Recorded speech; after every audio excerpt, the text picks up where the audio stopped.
Oh, yeah. Call to order, Town of Prescott Valley Work Study Session, August 19th, 2021. Welcome, everyone. Clerk, please call the roll. Councilmember Kinzinger. Present. Councilmember Dickinson. Here. Councilmember Hepperly. Here. Councilmember Schumacher. Present. Councilmember Packard. Present. Vice Mayor Hunt. Present. Mayor Paguda. Present. We have a quorum. Thank you, ma'am. Before we get started, I see you out there, Tony. I just want you to know we already approved your liquor license, just so you know that. So I want to make sure you were aware of that and didn't sit through this. All right, with that being said, we'll move right into discussion items. Item 3A, Humboldt Unified School District update by Superintendent John Podest. Sir, welcome. I hope you find the audience tonight a little more friendlier than last night. Kind of hope so. Thank you. Welcome, sir. Thank you, Mr. Mayor, Ms. Vice Mayor, council members. Boo is here.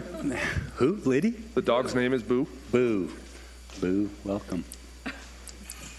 So I want to thank you for giving me a chance to come and talk to you guys today. I assume you see on your screen what's up here. Yes, sir. I just wanted to spend a few minutes talking with you about the school district and kind of where we're going, the vision of where we're going in the next 5 years or so. Going to spend a little time giving you a little bit about the why behind where we're going, and then a little bit, a few details on what that looks like going forward. To get going, though, I want to ask you two questions. And you can write down the answers, you can think about them. I'm only going to give you about a minute. But question number one that I want you to think about is, what are the things a person needs to be or know to be a successful adult? Math.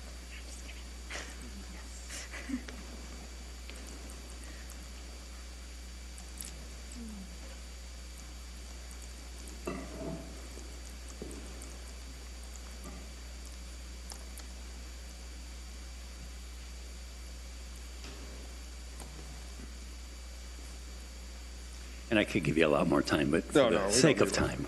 See what we got. And you're an advanced group, so I think you got quite a list going. Question number two is, what are the assumptions about school, about learners, and about learning that form the current design of our school system? Not just in Humboldt, but the American school system. What are some of those assumptions about learning, learners, and schooling?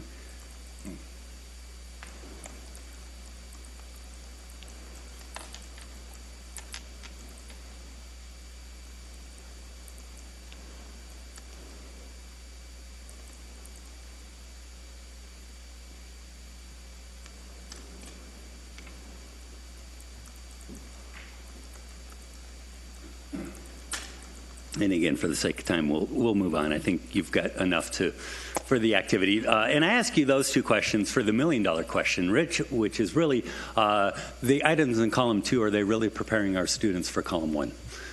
And typically the answer is no. Typically the answers that we give in column 1 are the soft skills. We want adults in our society who can work well together, who can cooperate, who can do math, who can do all of these things. And column 2 tends to be more compliance things, things around how the school system is set up. When we take a look at what employers want, study after study after study show that what employers are looking for is mainly those things in column number 1.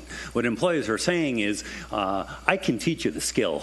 There's some jobs that we can't necessarily do that without. Obviously, we're not going to teach a doctor those skills, but a lot of the jobs that we're asking people to go into, employers are saying, we'll give you the skills. I just need you to show up on time. I need you to be a good coworker to your coworkers and all of that stuff.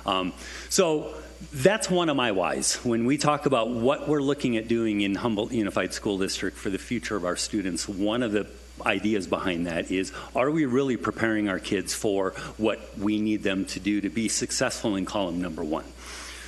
When you take a look at the history of education, schools have changed very little, and yes, our society has changed radically in the last 200 years. And you've probably seen Doppelganger pictures like this, and you can compare what our classrooms physically look like. And people do push back sometimes on the fact that my classroom doesn't have to look different in order to teach differently, and that's absolutely right. But David Hood has something called the paradigm of one. And paradigm of one is the idea that we have one teacher teaching one subject to one class of one age, using one curriculum at one pace in one classroom for 1 hour at a time. Whether our classrooms look different or not, this is still the predominant force in teaching in our schools in America today. That is also one of my other significant whys on why are we doing it. Because we all know that just because you're 12 doesn't mean that you're ready for this textbook that a textbook company makes for 12-year-olds in our country. We all know that if you've got a 12-year-old, some of our 12-year-olds are working at a level of a 17-year-old or an 18-year-old, and some are struggling working at a 7 or 8-year-old. That is the reality of our classrooms. It's not about the paradigm of one. It's about our classrooms are riddled with all kinds of diversity. And so what are we doing in our schools to honor that diversity, but to also help support that diversity as we go forward? So again, schools really have changed very little. The vision of where we're going is how do we prepare our students for their futures and not our past? We just welcomed the graduating class of 2034. And I want you to think about for a minute, what's the world going to look like in 2034?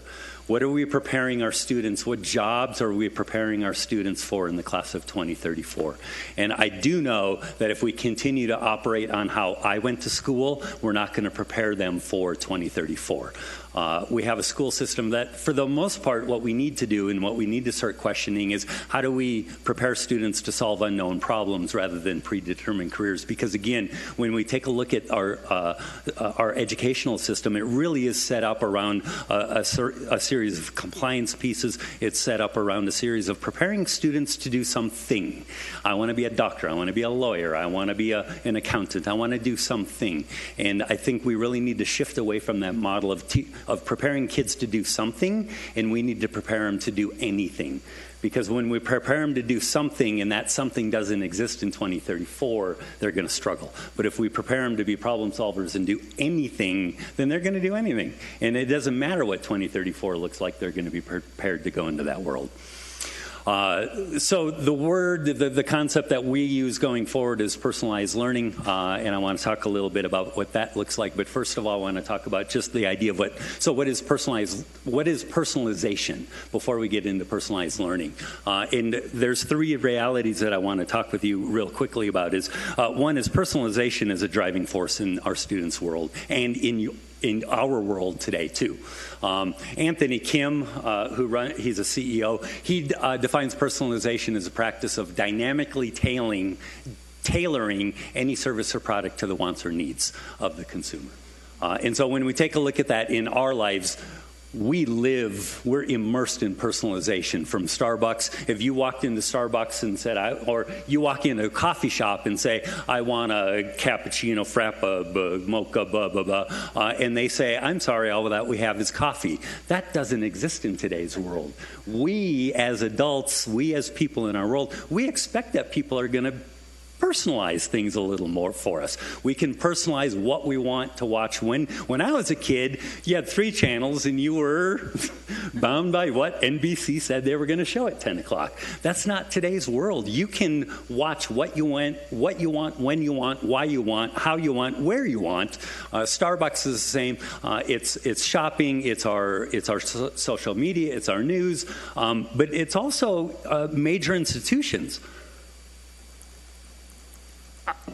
It's been over a year since I've been in a bank. I do all my banking online. I do all my banking on this thing right here. This is how I do my banking. I buy stocks, I buy bonds, I invest, it's been over a year since I've gone into something. It's about personalizing.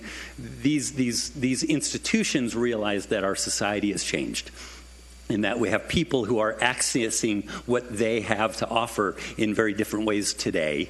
And we don't have any of these places that are telling us, no, I'm sorry, this is the one product we do, and this is what it is. Even medicine, my wife had a doctor's appointment down at the Mayo. Before we left the parking lot, she was getting texts with test results. I mean, it is the world that we're living in, the institutions that drive commerce, industry, medicine. We've made significant changes, and yet I will argue that when we take a look at our education system as a whole, it's not kept up to pace with what we're asking us to do as adults, and certainly what we're going to be asking our kids to do in 2034. So springing into learning then, learning today happens entirely different ways. But formal education really doesn't. Our education system is still designed around the paradigm of one. I'm the teacher, you're going to come in, I'm going to give you 1 hour snippets of information that you need over the course of the year. And the reality is almost every one of our kids have this. Almost every one of our kids is using this to learn. I can almost guarantee you that within the last week, you all used this device to do some sort of learning, whether it's a YouTube video on how to do something around the house, or I heard something and I don't know what that is, so I Google it and look for it. We are using these devices to learn. And so part of what we need to do in formal education is understand that learning is happening far beyond the classroom. When I was a kid and I wanted to learn something, I really had 3 places to learn. Number 1, I could ask my teacher. Number 2, I could go down to Brent's house, who lived 3 blocks down, because his parents had an encyclopedia set and I didn't. And there were times that I walked 3 blocks down to look at Brent's encyclopedias, or I could go to the public library. It was 4 miles down the road. This didn't exist. And so when I wanted to learn something as a kid, that's how I got my information. Today's a totally different world. Our kids have access, and it frustrates us because they're accessing things that we don't want them to, but that's part of the education process, is helping them understand is the reality is there's a lot of stuff out here. How do we teach our kids the difference between right and wrong? How do we help them to analyze rather than, necessarily, there's a thinking out there that if you can Google it, why are we teaching it? If I can Google the date of the Mayflower, do I really need to memorize that? Versus should we be teaching kids to analyze when I Google something and I get 1 million hits? What's the good information versus what's the bad information? There's a big difference between what we call access to information in school. It used to be the same thing. When I was a kid, accessing information was school. That was the point of school. Kids can get information without going to school. Kids can go to school, and it's happening more and more at the university level. It's happening more and more at the high school. But we need to shift away from combining and thinking that school is about accessing information. What are we doing in our schools that is not necessarily just access to information? This is what we're facing in our world right now, is the democratization of information. I Googled this about a week ago. I Googled Magna Carta and came up with 13 million results. I Googled getting into college, came up with 582 million results. When you Google something, information is readily available. There was a point in time where you had to go to certain people, certain experts to get information. That's not our world today. And again, we experience that. We as adults often use this technology, use our resources to get information away from where we have traditionally done that. And my challenge to us as a school district is, how does our school district adapt to that, knowing that our students can access information, and let's put less emphasis on info, and let's put more emphasis on those critical thinking skills, on those problem-solving skills, on all of that stuff. Here's a fun fact for you to put things in perspective, and I'll explain in a second, but this is a fact from 2015. Current data is very confusing, and I'll explain why in a minute. But 2015, when you took just the social media and email, so content that people were producing simply through social media and email, nothing else, just those two concepts, that equated to 36 million books every day of content that was being produced.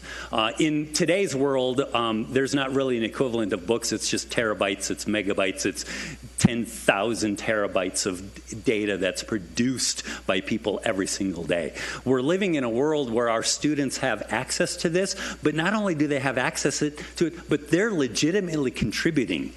They have an audience where we've got 8-year-olds in our school district who have audiences in Paris, in London, and they're creating content legitimately on their own that's contributing to what I'm sure is, at least double 72 million, the equivalent of 72 million books a year. So our students are in a world where they're not only receiving information, which is what education has historically been, but they are in a world where they're actually producing their own content. And so when they're walking into our schools, they're saying, "This is all you got?" I'm at home and I'm creating all kind of stuff, and I have 10,000 followers, and you're going to try and... So those are the kind of challenges that we're talking about when we're preparing our students to be successful in a world that they're going into. And reality number 3 is, like it or not, choice is here to stay. Choice is all around us. When we take a look at our adult world, I Googled a place to eat in Prescott Valley. I got all kinds of choices. We got all kinds of places that we can go. I think this is from 2020. Those were there were 20 new models of cars that came out in addition to 250 existing models. If you want to buy a car, you got 270 choices, plus all the colors within them, and plus all personalization is here. You buy shoes, you go to Starbucks. I mean, choice, when we talk about as adults, a lot of what we talk about with us personally is, what choices do I have? We don't like having just one choice. The same is true in education. We have public schools, we have home schools, charter schools, religious schools. We've got all kinds of schools. Parents have choice. Students have choice. My challenge to us as a school district, to us as a town, is, how do we make HUSD the school of choice? How do we make HUSD the school system that Prescott Valley area people look at and say, that's the district that I want to be a part of. That's the choice that I want to be a part of. That's the challenge that we're talking about moving into preparing in the next 5 years on what education looks like. And part of that is, so it's time to reframe our focus. So specifically, what does that look like in our classrooms? This might bore you, but I just wanted to have you a little idea. This is getting a little into the education piece, but I wanted to give you an idea of, if you're sitting there saying, well, what does that look like? What's that going to look like for a kid? Personalized learning, Richard Collada, he really is one of the first. Again, if you Googled personalized learning, you're going to get over 1 million hits. Richard Collada is really the first one who kind of came up with a common definition that is kind of a pretty standard, which is, it's about giving students control because it's their life, it's their learning. We're preparing them for their futures, and they should have some sort of engagement in that process. It's about differentiating the instruction. It's not teaching the lesson to 25 kids, because we all know that we've got a huge span. So what are we doing to break up the instruction to better give? If I've got 8 kids in my class, if I've got 28 kids, what am I doing to better prepare and deliver ideally 28 lessons based on what your individual need is. And it's about providing real-time feedback. So in HUSD, a big part of it, it's a mind shift. It's not a noun. It's not something that we go out and buy. It's not a book. And it's not a book I give teachers and say, be on page 32 on the second day of school. It's a different way of thinking about what teaching and learning looks like in our classrooms. And there's 3 things that we're going to really focus on going forward. One is, it's redefining teaching and learning. So if students have the ability to learn beyond the bell, if they have the ability to learn outside of the teacher, then we need to redefine what it means to be a learner. And when we then redefine what it means to be a learner, then we have to redefine what the traditional role of a teacher is. And so that's part of that mind shift that verb mind shift is it's rethinking what those concepts are and adapting our classrooms to honor learning that takes place beyond our bell schedule, and honoring learning that students bring into the classroom already, so that we can give them what they need where they're at. It's about student ownership and agency. On May 20th of last year, we graduated almost 300 kids from Bradshaw Mountain High School. On May 21st, we expected them to go be adults. On May 21st, one day later, we expected them to do everything in column one. We expected them to go out and buy a car, to find an apartment, to navigate a hugely complex healthcare system that most adults have difficulty managing. We expect them to do all of that, and yet how many times in our school are we intentionally developing that agency, that self-advocacy, their ability to stand up and speak for themselves without being dependent on a teacher or someone else. And so another part that we do is we really focus on developing that agency so that to empower our students, so when they walk out on May 21st, they do have the agency to do what they need to do everything in column one. And then providing real-time feedback. Feedback's really important. We tend to be data hoarders in education. It's our data, and if you want to know what your grade is, you can come talk to me. So part of what we talk about with all of this is what kind of data are we giving students. Personalized learning is not about replacing teachers with computers. It's one of the things that people often think about with personalized learning. You're just going to shove them on a computer. That's not what personalized learning is about. Technology is involved. George Kiros, who's he's an author about innovation in education. He talks about technology will never replace great teachers, but technology in the hands of great teachers is transformational. That's the work that we do with technology with personalized learning is let's make transformational things happen with great teachers and empowering students in our classrooms. So when we're talking about teaching, redefining teaching and learning, it's about redefining the roles of teaching and learning. It's about restructuring our classrooms, physically restructuring our classrooms so that we're better able to even if it's small groups, even the simple version is break it up into groups of 3, and the simple version is high, medium, and low. Rather than one lesson to everyone, at least break it up into 3 groups. Ideally, we're going to break it down into 25 lessons, but the starter kit involves, at least let's start breaking it down somewhat. And then targeting that instruction. It's not giving all 25 kids the same thing because we know that not all 25 kids need the same thing. When it comes to agency, it's about developing that student agency. It's about getting kids to be reflective and growing in their own learning, not only in their learning, but themselves as learners. It's giving students choice over the path, pace, and place of their learning, because students are choosing to learn at 2 a.m. They are choosing to learn in Starbucks. They are choosing to learn sitting on a beach somewhere. And so it's about honoring learning that's taking place and supplementing it with what we're doing in the classroom to push them to their next level of greatness.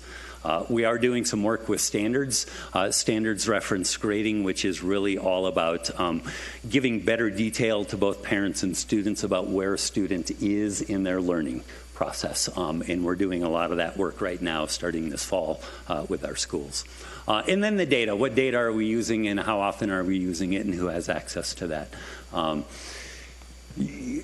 There's a lot of data, like I said, that traditionally schools keep locked up in their teacher computers. That's really good data that students should have access to because it's their learning, and they can have access. I mean, they can use that, and it's another great way to also build that agency that we want in our kids. And it's those tight feedback loops. When I was a kid, I'm a runner, and when I was a kid, I've run for a lot of years. And when I was a kid, I didn't have a watch, and so when I went for a run, I'd have to go look at the clock in the kitchen, and then I'd go run, and I'd come back and look at the clock, and I'd have to estimate how far I went. Okay, I think I went about 3 miles, and okay, so that's, and do that mental math and all of that stuff. And today I have this, and it's a computer on my wrist, and it not only tells me all that stuff, but I can set it so if I'm going too fast, it'll beep. If I'm going too slow, it'll beep. It'll tell me my heart rate. It tells me more than what I even know what to do with. And the reality is this kind of data exists for kids to use. And think about how empowered we are when we have something like this to track workouts, to track information. For us personally, our students are no different. They're just smaller versions of humans.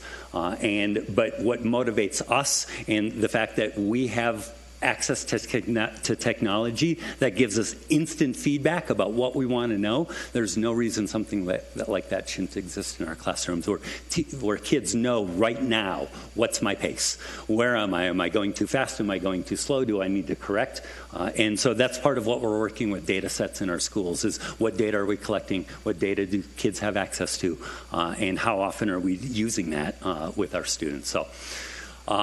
Peter Drucker, to wrap up, Peter Drucker said the best way to predict the future is to create it.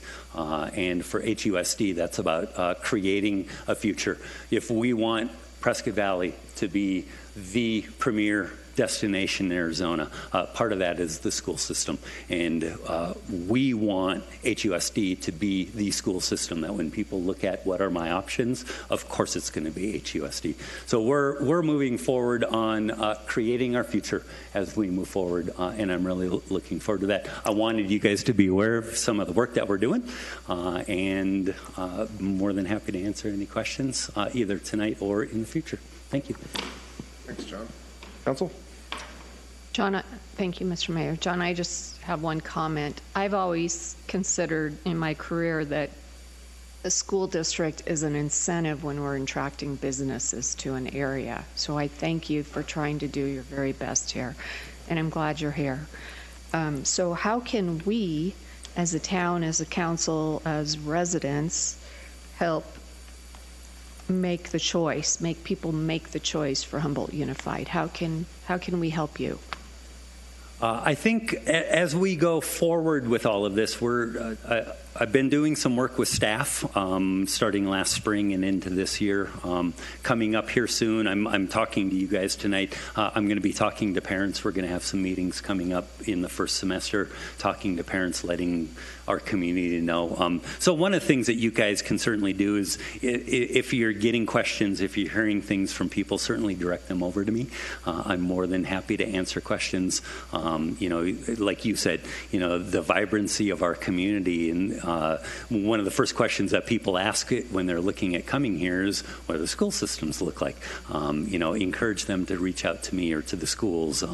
We're more than happy to talk with people about what our schools, what's going on. And then also feel free to engage yourself. Is, like I said, coming up here very soon, we're going to be talking very openly with the community. Feel free to engage yourself in that process as well. I'd love to have your participation, because I think, the more you're involved, the more you know what's going on, and the more you can then talk about, firsthand, I've seen some of this stuff. And you're always more than welcome to join a school. Let me know. We'll go take a tour. Will you send us those meetings? I'd love to help support you. Yep, absolutely. Councilwoman? I just wanted to say real quick, too, thank you for your passion, because it is contagious, and that's so exciting to see. And I would love to know what we can do to inspire kids to be on fire again. I know that when I was a kid, band and shop and home ec were not really looked upon as being the great thing, but you learned so much just even in those type settings. So I just thank you so much for your passion, and I'm looking forward to what the future brings, because it's amazing what you're doing. So thank you. Thank you. Councilwoman? Thank you, John, for your presentation. And I apologize, I have a little bit of hoarseness going on. I received a phone call from a parent who was very concerned about the critical race theory being more or less imposed upon the classrooms. And that the libraries of our schools are receiving books that are going on the shelves, and then they're being distributed in the classroom and not going through the administration, so that kind of leaves you out of the loop. And in the meantime, they're taking these books home to have their parents and grandparents read to them. And it's been a little alarming. The other thing is, what are you doing to address financial disparity within our community? As a former big sister, I had a little sister who was her family was definitely in a situation of poverty. And a lot of these things don't really address their problems. And it kind of leaves them out of the loop. And the conversations that I would have with her, she would feel like she didn't belong. So what are you doing to address those situations? So critical, starting with CRT. So that is not happening in our schools. If you have evidence of books being sent in, I would love to see those. That is not happening to my understanding. This last legislative session, the legislature passed a law that says school districts are forbidden from teaching CRT. And not only did they do that, but there's part of that law says that there's a $5,000 fine for any educator who does teach CRT in our schools. So I can assure you we are not teaching CRT in our schools. That's not an option. There's a lot of hype out there, if we want to call it that. I think there's a lot of misinformation. I'm telling you from my knowledge that is not happening in our libraries. Like I said, if there's evidence out there, I would love to see that because it has no place in our schools. And we have a state statute that says that as well. And I'm a big believer in following state statutes. So that's not happening, and it can't happen per state statute. The second thing is, so when you're talking about disparity, are you talking access to information? Are you talking technology? Are you talking access to... All of the above. Okay. In this particular family, there was a 15 and a 12 and an 8-year-old. The father did not drive, and the kids shared clothes. As far as even getting food, it was almost something that I had to address as soon as I picked them up. So having computers, having access to the library, even the things that you enjoyed and that I enjoyed as a youngster, are difficult and cause a great deal of stress. Absolutely. And so we do have, we have federal funding. Title I is funding that we get that's specifically geared for students in poverty. And so we get a federal funding to provide opportunities, to provide resources, both in school and out of school for students who are living in poverty. We do have, and that includes lunch programs and breakfast programs to make sure that kids are fed breakfast and lunch when they come to school for free. So we do have programs that we offer those things. We have a family resource center in our district that gives anything. We have, if you walk in there, it looks literally like a department store. It's racks and racks of clothes of every size and every color imaginable, and it's all free for families. All they have to do is show up, and they can shop for free. They can get clothing. They can get school supplies. They can get. We've got a lot of resources that students in our schools need. And then we applied, the FCC put out a grant recently for specifically for districts to buy technology for students at home. We know from last year when we had to go remote learning for a period last year, that we had, out of our 5,500 kids, we had about 3,000 that needed devices from us, that we gave devices. And those are devices that we pilfered from our schools to put out, so it's not sustainable to just let students keep them. But we did apply for that FCC grant, and if we get that, we'll get money to buy 2,500 devices, and we'll be giving those out to students because the intent of that is to make sure that every student has internet connectivity and some sort of device at home. Because part of what we're doing with personalized learning too is, one of the things that I talked about there was students having choice over the path, pace, and place of their learning. And the reality is we have students who, and my own son is one of them, for whatever reason, his brain works better at 2 a.m., and he much prefers stay up at 2 a.m. and study and do all of that stuff. And for our students who operate like that, for us to say, I'm sorry, you can only access this information from 8 o'clock to 3:30, I think that's what we're trying to fix here, is that our students should have access to what we're talking about at any point in time. And so we've got plans moving forward to get that access to our students, to every student in our district. Thank you. Yeah. Sir, I just want to commend you for having that vision, the redefining what education looks like, because it's a bold move to take something that's been established for many, many years and generations to now change that to fit with what 2021, 22, 23 looks like. And it's similar to how the town of Prescott Valley is moving in that direction in regards to redefining what we look like for our citizens, because we are different than other communities, and every community is different, just like you have students that are different. So I think that's huge. And I see town of Prescott Valley in regards to having that symbiotic relationship with the school district. And you and I have a great communication and a great relationship where we meet monthly. We update each other on what's working, what's not working, and I appreciate those meetings, and I actually look forward to those very much so. So I just want to commend that and keep up the good work. Thank you.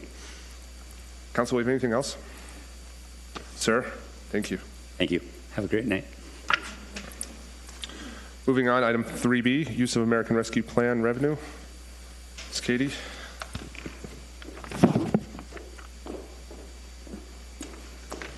Welcome, ma'am. Good evening, Mayor, Vice Mayor, and Council.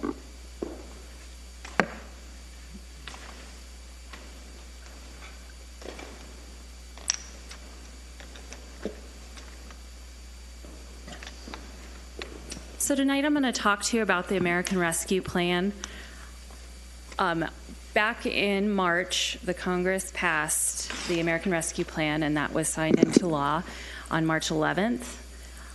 From this plan came the Coronavirus State and Local Fiscal Recovery Funds, or CLFRF, or Fiscal Recovery Funds. We'll just call it Recovery Funds for this presentation. They actually have additional acronyms as well, but we won't get into all of those. So with that, the town was a direct recipient of those federal funds in the amount of $7.6 million. And we've already received $3.8 million. We received that in June, and we'll receive an additional $3.8 million of the other half of those funds in approximately a year, so approximately next June. And currently those funds are just sitting and waiting till we establish what Council would like to do with those funds. We were waiting for the interim final rule, and there were lots of questions and other documents that were prepared from the federal government to give us direction on how we could utilize those. So with these funds, they must be obligated by December 31st of 2024. So we have to commit to spending those funds. And then we have to complete those projects by December 31st, 2026. So if we have long-term projects, we have to be careful that they are within those guidelines.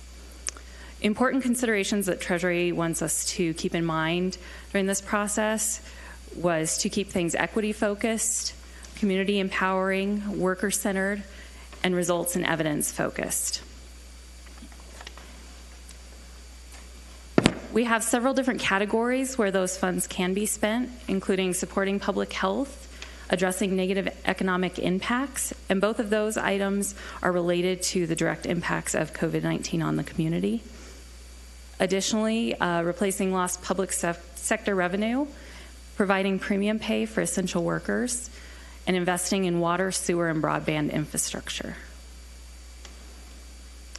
So there's quite a few eligible uses, and we can donate to any of those different areas, including in public health. We can help support vaccination, testing, and contact tracing, provide PPE, personal protective equipment, as well as mental health services. There was a lot of impact on communities from COVID, from quarantine, from all of the social distancing. So they've allowed various uses in these funds to further explore programs that could help the community in those types of ways. Additionally, there's payroll costs for public health and safety personnel that are specifically responding to COVID, and substance use services, as well as other public health services. As far as negative economic impacts, we have the ability to assist small businesses that had issues with closures and quarantine periods and things like that. There's the ability to potentially give loans or grant or aid to those businesses if they suffered from the economic impact of COVID. In our area, that's less likely because we did have increased sales tax revenue over the last year, and they do look at it from the prior year. So there are a few businesses that were impacted, but not as many as we would normally see in some of the larger communities. Additionally, it could aid tourism, travel, or hospitality industries because they were harder hit with the pandemic. And that could include, ideas there could be a shop local or marketing campaign to try and help bring additional funds to those businesses on a tourism-related level. Additionally, in those areas, it's not specifically listed, but there's also CAFMA. They didn't receive any direct funds. However, because they are, we are allowed to transfer funds to them, and then they could use them under any of this scope of the plan. Specifically, they do provide specific COVID-related services with fire and EMTs, where they might be able to offset some of those payroll costs or things like that. So that could be a possible option. Lost public sector revenue, that would be, the funds could be used for anything if we actually had experienced a loss in revenue. We'll get to that in a minute, but the town did not, so that's probably not an eligible option. There's premium pay options for public sector employees as well as private sector, which are grants to other businesses where they had essential workers. And then infrastructure. In this area, we are regulated by there's 3 different areas. There's water, wastewater, and broadband. And in those areas, we have to comply with the EPA Clean Water State Resource Fund, as well as or Revolving Fund, as well as the Drinking Water State Revolving Fund. And those are EPA guidelines on different monies that can be used for a variety of projects. So we have to make sure the projects are in line with those uses, as well as the regulations from the interim final rule. So with that, we didn't have any direct payroll costs at the town for responding to COVID-19. We didn't have staff that were specifically tasked with handling those issues or responding to the public health in that manner. We also didn't lose any public sector staff, so we wouldn't be able to utilize funds for that or the general government purposes. So that leaves us with the other options.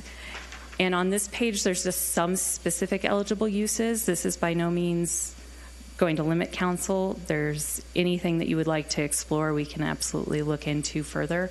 But a few different options under public health would be incentive payments for residents who are vaccinated. Some communities are using funds for that purpose. That would be approximately $2 to $3 million based on our population and the portion that's currently vaccinated, to if it got to around a 75% vaccination rate for those over the age of 12. And then there could be financial assistance to some of our community health partners who worked during the pandemic to make sure vaccinations and testing was available to residents. So there could be funds we could put towards that if we want to ensure the continued ability to test or provide those clinics. As far as other eligible use projects, the Florentine stormwater improvements, that is something that we are recommending. The ones that are starred up here are recommended by staff, but again, we can look into other options as well. With the Florentine stormwater improvements, it includes a sewer portion as well as a water portion, and the storm drainage, road improvements, curb, gutter, and sidewalk on the north side of the road, which does link to that Parkview Middle School. And it would help alleviate sewer capacity issues as well as improve water service for existing residents and add several fire hydrants in different intersections there. And with that, we are not entirely sure yet how much of the project we could include with the stormwater. We're allowed to include road improvements if they are part of the water and sewer infrastructure as well as the stormwater portion. So there may be a portion of that road that we might not be able to include in there, but that would be further along in the specs of the project. Additionally, we do have money budgeted this fiscal year in the regular town budget in the HERF fund. So we do have some funds available there, or maybe it would let us expand the project and do a greater scope than what we had originally anticipated, because I know there's been desire to do sidewalk on both sides there, and so that might be an option. Additionally, viewpoint drainage. With the viewpoint drainage, currently we're using flood control dollars for that, and we are attempting to get continued flood control dollars over the next 5-year period. And that's around 4,000 linear feet of 48-inch drain pipe and head walls and other drainage-related items there. As far as other wastewater infrastructure, manhole rehabilitation is something that's going to continue to cost us money as we repair those aging manholes for safety and to make sure they're up to standard. Additionally, the SCADA update, which would improve equipment and security for the system, as well as eliminating licensing costs or reducing them, and improve the current system. We also have the Headworks Improvement Project. This is where we're recommending some of the money go, approximately the remainder of what the funds would be, which would be around half the project could be covered from these funds. And that would help with the grit removal, screenings improvements, installation of the 2 additional tertiary filters, and rehabbing the influent pumping station, as well as evaluating the potential relocation of Headworks further north. And then there's also the possible Castle Canyon Mesa sewer project, which will probably need to be done within the next 5 to 10 year period. That is around 1,100 homes that are currently have their own septics in a county island, and that would put them into our sewer system. That's obviously a bigger plan than funds available, so that might be something that would be a joint project potentially with the county, or a longer term project. So on the water side, we also have the Santa Fe well rehabilitation. With that, there's the possible replacement of the casing or redrilling of the well. We also have the completion of the smart water meter program, which is another recommendation. There's currently around 7,000 transmitters that need to be swapped out on those meters, and that would let us accelerate that program. In the current budget year, we have around 1,000 meter swaps budgeted. That would allow us to finish that program a lot faster than drawing it out for the next few years, and that would be a good companion piece for conservation, along with our Water Smart portal that we're working on. And that'll just help from a conservation standpoint, where we can allow customers to see their up-to-date utility information and provide us with better leak detection, and let us shut off meters if we realize there's a leak, and those kind of things a lot easier. And then there's the Northwell secondary transmission main, and with that, the current main is around 12 inches in diameter and has a capacity of 1,800 gallons per minute. There's 4 wells along that transmission main, and they have a combined capacity of 3,400 gallons per minute. So it would allow for greater operational flexibility in this well field if we were to have an additional transmission main there. And then finally, the Viewpoint water tank, which is needed to meet operational and maintenance needs of the system. It'd be where the existing Viewpoint water tanks are. They currently have a combined capacity of 1.75 million gallons, and this tank would be around 3 million gallons. However, state land would need to be purchased in that process as well.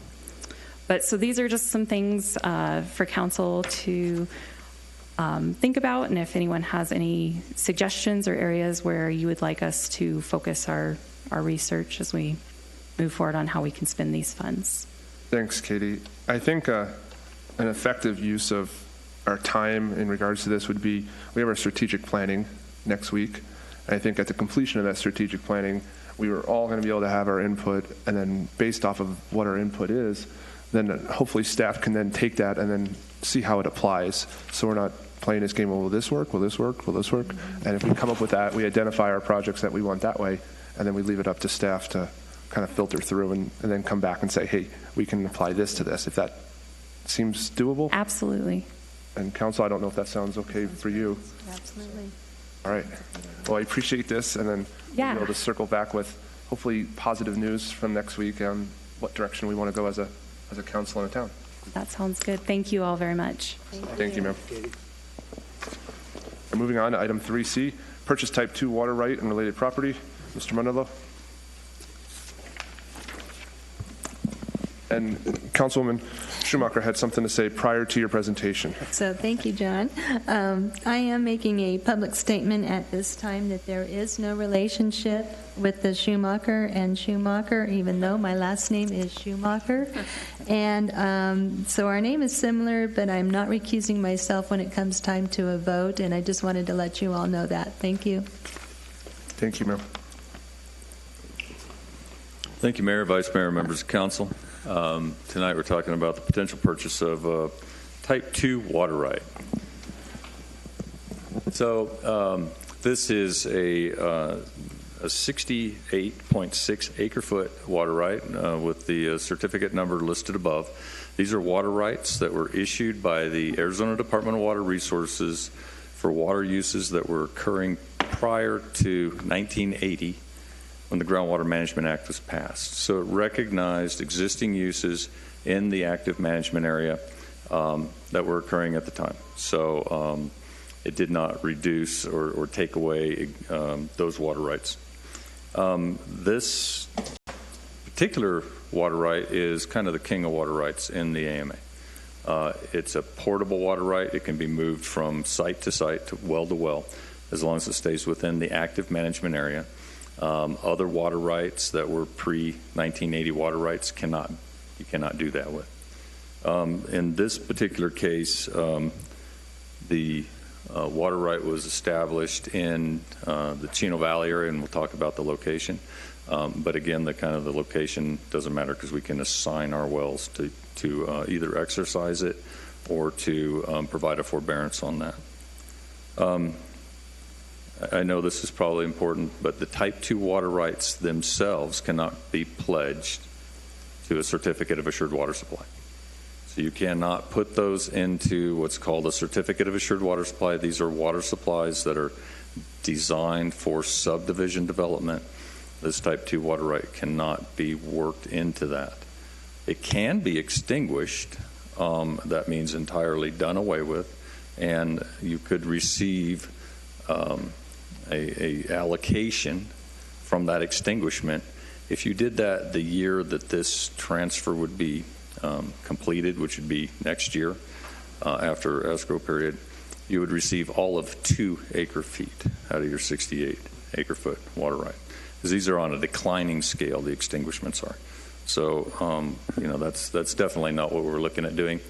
So the reason for the purchase is part of our Safe Field program. Use of this water right, purchase of this water right allows us to offset uses currently occurring in our commercial and multifamily housing sector. So these multifamily homes, workforce housing, not homes, typically apartments. And commercial establishments are not required to obtain a certificate of assured water supply. They do get to move forward on a groundwater allowance, and we've pledged a safe yield, to reach safe yield and to use these types of water right purchases to offset those uses. We charge a water resource development fee for any new uses in the town that don't bring their own water. We use that fee, then we turn it around and we purchase offsets, or we create offsets in other ways. There's a whole multitude of ways that we do that.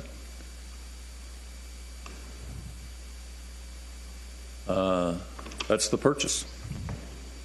That's a snapshot of the current certificate of grandfathered groundwater right, the type 2 right we're talking about.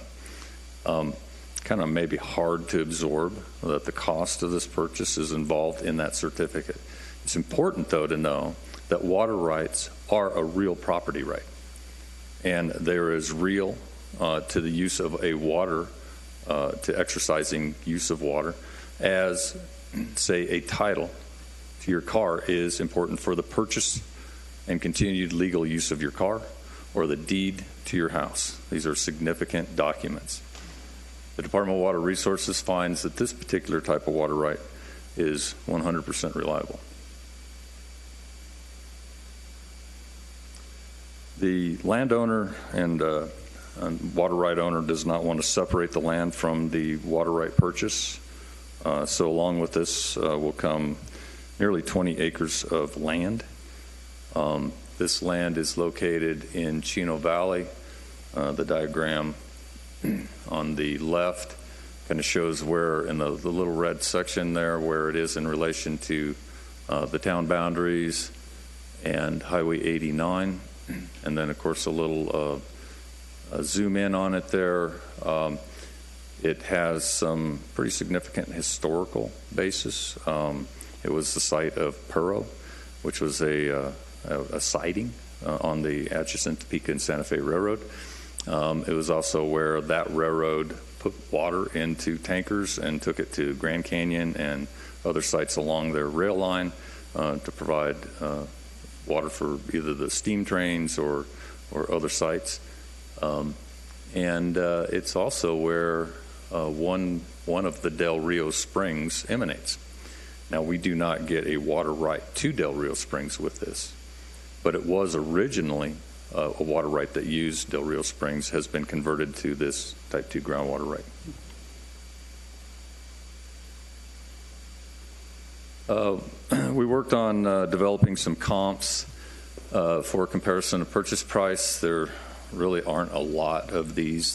They're rare in the Prescott Active Management area, and the sale and exchange of these is even rarer. So we had really 3 comps that were useful to look at. We think we came up with a pretty reasonable cost basis comparison. The purchase proposal for the water right is $650,250. The land, a little simpler to appraise, came in at about $102,000. A lot of it is in floodplain. It's not developable. We're not proposing to develop it in any way. So the idea then, the final negotiated proposed price is $750,000. We have $803,000 in our budget for this. That's the basics. Thanks, John. Council? Councilwoman? Thank you, John. This week, when I was brushing up on my Arizona water law, as one does, I came across this statement from Hugh Holub, attorney at law. Outside of AMAs, there are no groundwater rights. The doctrine of reasonable use applies, which is a broad term. It is only in AMAs where groundwater rights are quantified and regulated. In an AMA, groundwater rights and uses are highly regulated due to a long history of groundwater overdrafts. Type 2 water rights can only be transferred and used within the same AMA. And that's a very obvious statement, but at the same time, it's the only reason that we're even having this conversation about water rights is because of our strictly regulated AMA that we exist inside of. And so I just thought that was interesting, and Just a good reminder. And now for my questions. Type 2 water rights are grandfathered from before the 1980 Groundwater Management Act, correct? Correct, yeah. The actual creation of them was because of the 1980 Groundwater Management Act, but they were recognizing those pre-existing rights that occurred prior to the 1980 date. So does that grandfathered status undermine our goal of safe yield? No, it actually supports our goal of safe yield because it allows us to offset a previous right, a right that would be sold and used by some industry or other user to pump additional groundwater. So this allows us to either set this aside for a non-use or to actually exercise it and take pressure off of our potable water system. It supports safe yield wholly. So the purchase of these Type 2 water rights is still in line with the state's Assured Water Supply Program for Prescott Valley? Yes, so the state provides an assured water supply test on new subdivisions. And in this case, they don't provide that test to commercial and workforce housing. We're going above and beyond the state's Assured Water Supply Program to ensure that we reach safe yield not only in the residential housing sector, but within the commercial and multifamily workforce housing sector. And I know you touched on this in your presentation, but I just want to clarify. These water rights cannot now or in the future be allocated for residential use in subdivisions. That's correct. You can't go build new subdivisions with this water right. Who does allocate water to the subdivisions? The Arizona Department of Water Resources through laws applied by the Arizona State Legislature. I know there's a lot of confusion in our community over growth and who allocates water for growth, but it is not the Prescott Valley Town Council or anybody on Prescott Valley staff. It is the state of Arizona who makes decisions about the active management area as a whole. The active management area is much larger than the town of Prescott Valley, and we share groundwater resources with Chino Valley and Prescott and all other users. The state makes those decisions. Go ahead. Sorry. And in addition to my research, I was rereading the general plan, and I came across this statement from our general plan 2025 that was written started being written in 2011. ADWR, the Arizona Department of Water Resources at the state level, has approved water availability for the existing lots in Prescott Valley, in addition to the issued certificates of assured water supply for the residential subdivisions of Mingus West, Pronghorn Ranch, Granville, Stone Ridge, Viewpoint, and an expansion of Quailwood. These certificates equal approximately 14,300 lots, in addition to the existing 11,000 lots in the town that were platted prior to the 1980 Groundwater Management Act.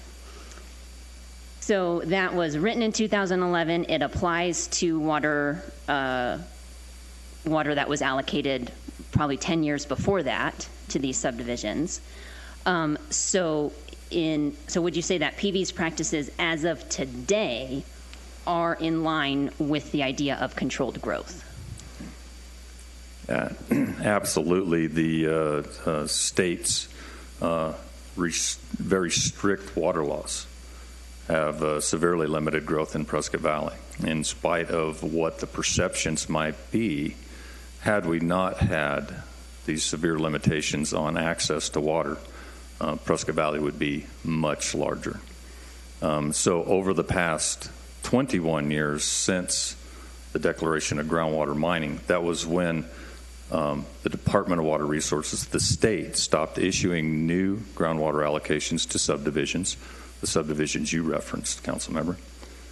We have had 362 new lots approved in Prescott Valley. 362 in Prescott Valley. When you can look just north of Highway 89A into an area that has no regulatory control. And by my analysis, I've come up with 2,100 additional lots created from a wildcat lot split environment, all who then have the ability to access water, groundwater, through new allocations through exempt well permits. They're called exempt wells because they're exempt from the regulations that govern our community. And in addition to being exempt wells, they also do not, their wastewater does not go back into our treatment system as well. Correct. Yes, they primarily depend on septic systems. Okay, thank you. Councilwoman? And the only other thing I was wanting to clarify, when you were saying we have shared capabilities with Chino and other places, with us purchasing this, then we have control, correct? That's correct. Yes, it was on the market for sale to whoever would have benefit from it. Primarily, that would be somebody that would put it to use and pump it. And I Probably know for that a new with use. the Little Chino Ranch agreement that we have with Prescott, we are not in control on that particular item. So this would give us the complete control of what we are purchasing, correct? We're not in a shared situation, and I just wanted to make that clarified. That's correct. All right, thank you. Councilman?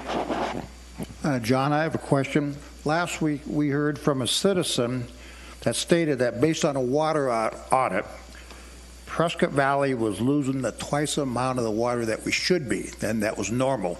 Is this correct, or what was they referring to there? Yeah, that was an interesting statement. Your utilities director, Neil Wadsworth, is probably better suited to talk to that. Okay. And I see he's in the audience. Would you mind if he came up? Okay. Yes, please. Welcome, sir.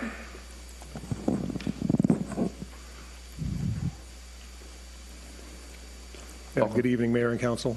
In answer to the question, the reference was made to a water audit, and there was a number of thrown out for 1.8 times a usage.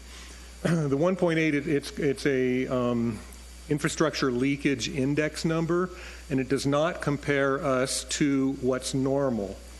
It is comparing us to the theoretical minimum amount of leakage that you're going to have in a system like ours. And so, yes, we are 1.8 times of what that theoretical minimum is, but it doesn't mean that we're pumping 1.8 times or losing 1.8 times what is normal. You have to compare that index to other indexes that all the other cities across the nation have and see where you are compared to theirs. So the American Water Works Association publishes an audit book and water loss prevention manual that these studies are based on. And there have been numerous studies out there and compilations of data. So in general, we are right where we need to be. We are at about the 50th percentile. So we are normal. The 1.8 is normal, not twice normal. Is there a roving scale that goes on? The scale ranges, well, it can go up pretty high, but it essentially, you can get down less than 1, but 1 is the theoretical minimum. And so the scale ranges from about 1 roughly to about 14. When you look at some of these other municipalities, so there was a study done that was based on about 1,100 other municipalities across the country, and the American Water Works Association actually published a graph to show how those results came out, and they divided them up into less than 2, between 2 and 3, 3 to 5, 5 to 7, 7 to 10, and greater than 10. So we would fall in the first category of less than 2. So, no, we're right where we need to be, and so that was a misnomer or an incorrect application of that data. So basically, what that's saying is we are losing water about 1, with a goal that they're looking at as a normal 1.0, right? Is what you're saying, and that could be theoretical minimum, but they also recognize that many communities will never get to that theoretical minimum because it costs money, and if it's economically not practical because of what you might need to do to reach that minimum. You know, it might be that if your system's 100 years old, in order to reach that minimum, you might have to go through and replace every single pipe in your system, and that could cost you hundreds of millions of dollars. So it does come down to a cost-benefit analysis, Okay. but recognizing that it's going to be, you may not ever reach the 1.0. So like you just mentioned, so then we're in the bottom 25% quartile right now with that rate? We're actually at about the 50% when you 50% look quartile. at Okay. these other 1,100 municipalities across North America. Okay. Thank you. Vice Mayor? Thank you, John and Neil, and to my colleagues that have asked some great questions. This is very timely information because I get tired of looking on social media and people giving incorrect information, and it's a scare tactic, and I don't like it. So I appreciate the conversations we've had tonight. Thank you very much. I just wanted to point out, when you had said 306, we haven't issued any permits since the moratorium in 1999 because the state said that we were mining groundwater, can't do that anymore. Cities and towns or AMAs, you're not allowed to take water out of the ground for housing. You got to find alternative sources. And so that 362 units that we've issued for Jasper were not groundwater. Yes, that's correct. They are based off of renewable supplies. New subdivisions, new planned subdivisions in Prescott Valley do not increase groundwater overdraft by law. Except, Oh, go ahead.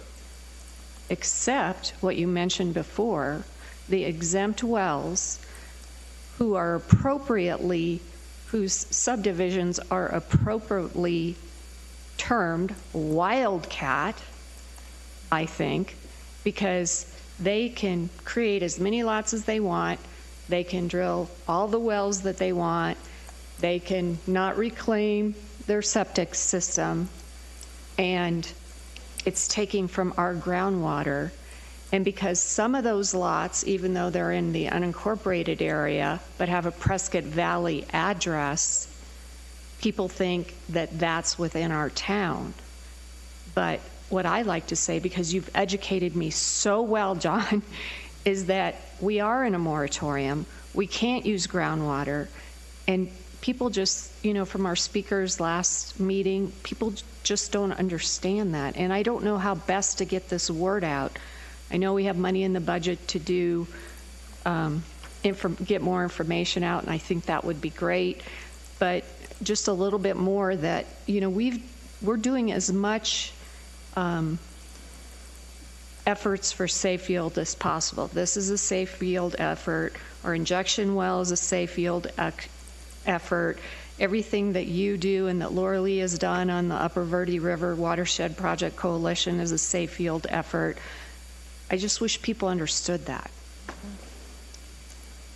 Thank you, Vice Mayor. And, sincerely, we are on the same page with the safe yield effort, with sustainability, with providing a community that can have jobs and places for our kids to find work in the future, long into the future.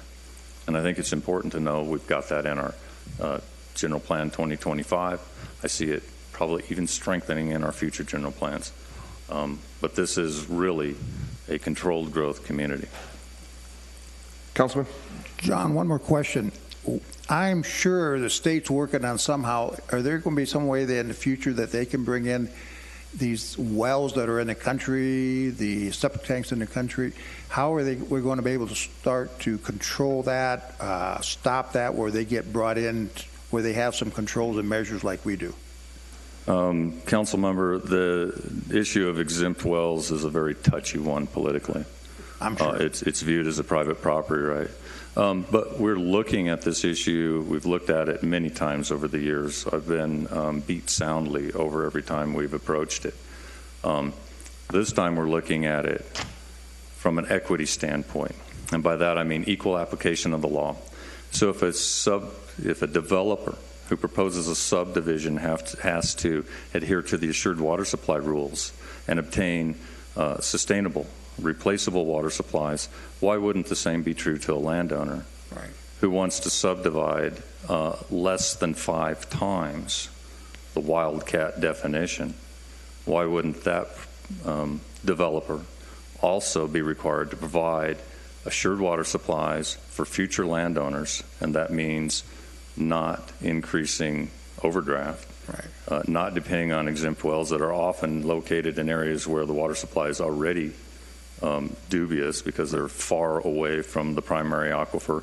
The Department of Water Resources provides no oversight. Typically, hydrologists provide no oversight.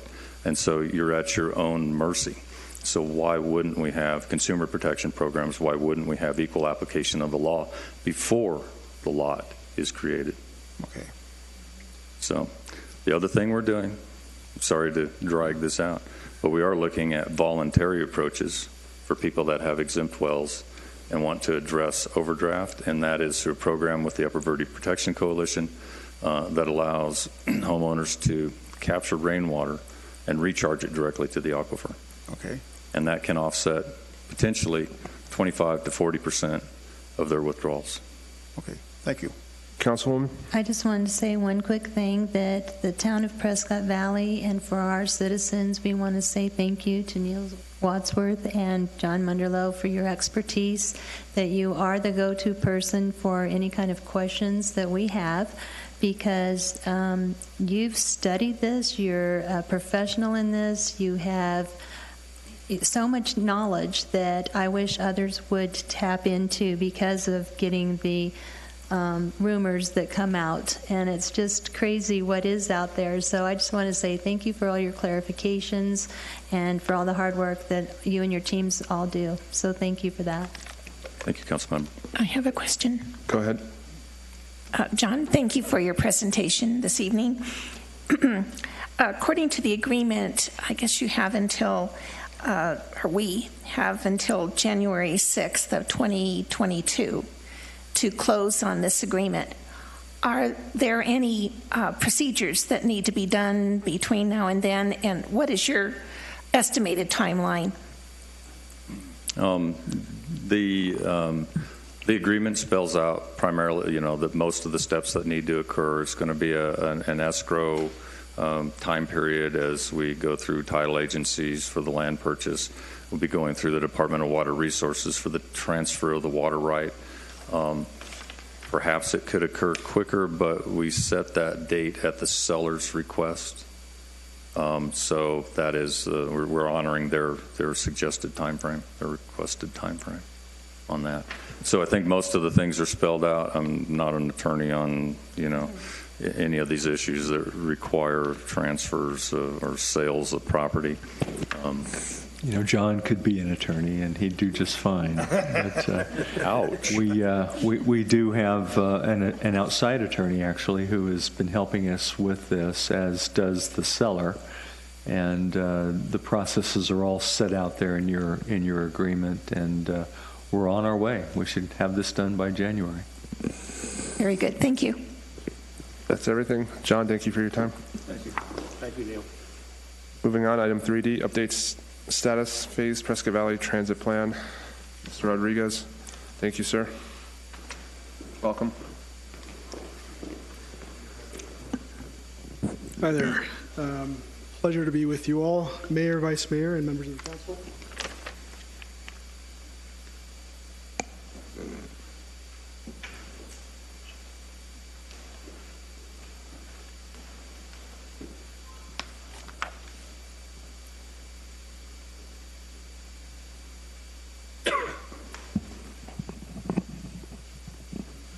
Excellent.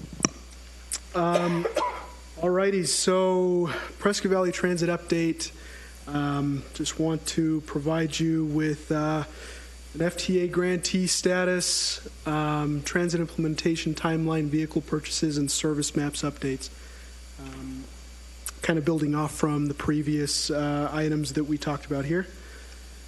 So first of all, just want to say that our application for the 5307 Urbanized Area Grant was approved.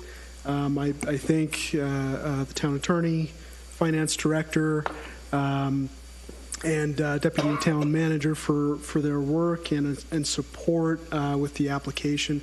So we received approval late July, and a lot of good things will come with that. A lot of federal reporting, a lot of coordination with the federal government, and officially the reimbursement may begin in October. So that's kind of when everything's set in stone, but at least our application was approved. Then transit implementation timeline. So currently we are in the RFP process. We're creating an RFP to solicit vendors for microtransit operations and oversight of taxi and livery service, as well as microtransit software. And so we are looking at publishing the RFP here in September. We will receive proposals in November, and then hopefully in January we'll close that process. And then coming up later in January, receiving the approval from you all on that vendor. And then from January through May, we're looking at just a lot of, I guess, a to-do list for us. There's going to be quite a bit of federal planning, or after award of the vendor, there's going to be quite a bit of federal planning, reporting and reimbursements for some of the costs that will incur. We're going to create a transit committee. We're also going to undergo a marketing campaign, kind of a roadshow type deal, where we approach community and businesses and just converse with the public, letting them know what's happening, what's going on, how this will affect them positively, and also put some social media out there, brochures and that type of items. And we're also going to do onboarding of the new contractor and begin the coordination with taxi and livery companies, just as the town council has directed. And lastly, testing of the software and ensuring that the system is sound. And that will be hopefully late May 2022 for service implementation is what we're looking at. And as I'll explain in a bit, this is for phase 1 of the transit system. So a couple of things. The Central Yavapai Transit Implementation Study provided us with some good framework on the transit service. And basically what we needed to do from that point on was to look at the details, the service parameters of what this service would be for the town of Prescott Valley. Initially, we looked at the city of Prescott, including that, but we're only looking at the town of Prescott Valley for service implementation. So we kind of went down to the detail of what this is going to exactly look like for the town. And so here what you see before you is a map of the town of Prescott Valley microtransit zone. So in this zone, the contractor will operate one vehicle as directed by the Central Yavapai Transit Implementation Plan. And there will, at any given point, there will be a non-dedicated taxi or livery company vehicle that's out there. So you'll have many taxi and livery companies out there at one given time. Our estimate is that we'll need at least one of those available. So each taxi company is going to have their own assignments that they have for their own business. This is basically saying that we only need one of those companies at one given time because there will be out and about, different locations. And so with that, we'll have a 15-minute wait time. And then, again, this is a 14-square-mile microtransit zone. And then we definitely want to look at other areas of the town of Prescott Valley. This is definitely the central main hub. But we also want to look at having a phase 2 of the service to include some subdivisions of Stone Ridge and Pronghorn Ranch. Phase 2 is more of, that's kind of what we're working toward. We are focusing on phase 1 for implementation. Phase 2 can come at year 2 or 3 of the service. And for phase 2, obviously, we would need a couple more vehicles, one additional town-owned vehicle, and again, out of this pool of taxis or pool of livery companies, 1 to 3 of those vehicles will have to be available to keep that service level of 15 to 20-minute wait time. And this microtransit zone is going to be 19 square miles. So vehicle purchases that we're looking at for the town, we're looking at a total of 3. For phase 1, we'll have 2 vehicles. So 1 is actually the vehicle that's out there, out and about, a revenue vehicle, and it'll have a spare, just in case of breakdowns or preventative maintenance or unscheduled repairs. And for phase 2, we'll add that additional vehicle for 2 service vehicles, and then that 1 spare, for a total of 3 vehicles total for the system after phase 2 implementation. And again, phase 2 implementation, where there's a lot of guesstimate work there. With phase 1, we're really looking at, we're trying to hone down on what the exact service level is going to be according to the demand that we see out there. The demand is kind of the unknown. We can estimate and forecast all we want, but that's going to give us the actual what we need. And so for these vehicle purchases, we're looking at piggybacking or utilizing the cooperative contract from the Arizona Department Office of Administration. And the vehicles that you see before you are 8-passenger and 2 wheelchair accessible locations. And the nice thing about this vehicle is that it's front-wheel drive versus rear-wheel, especially for the winter months. And what you see here is the deployment of the wheelchair ramp, or for people who have mobility challenges, they can easily utilize that ramp. And it's not electronic. It's a very simple ramp that you can replace some of those parts by going down to Ace or whatever hardware company. But it's a good vehicle. And the other neat thing about this is that this is not a CDL required vehicle, so additional cost savings for the town. And that's really all I had for you. If you have any questions, I'd definitely be happy to answer them. Pedro, I know this is uncharted territory for Prescott Valley, and you're doing a great job. We appreciate the update on this, and knowing that there's a phase 1 and a plan for phase 2. I appreciate that, and I appreciate the work that it takes for someone like you to be able to build this up. So I appreciate that. Councilman, did you have something? Anyone else? Sir, thank you for your time. Look forward to seeing you back. Ask me some hard ones if you want to. Thank you very much. Folks, that brings us to the conclusion of this evening. So we appreciate you coming out. Please drive safe, and we'll see you next time.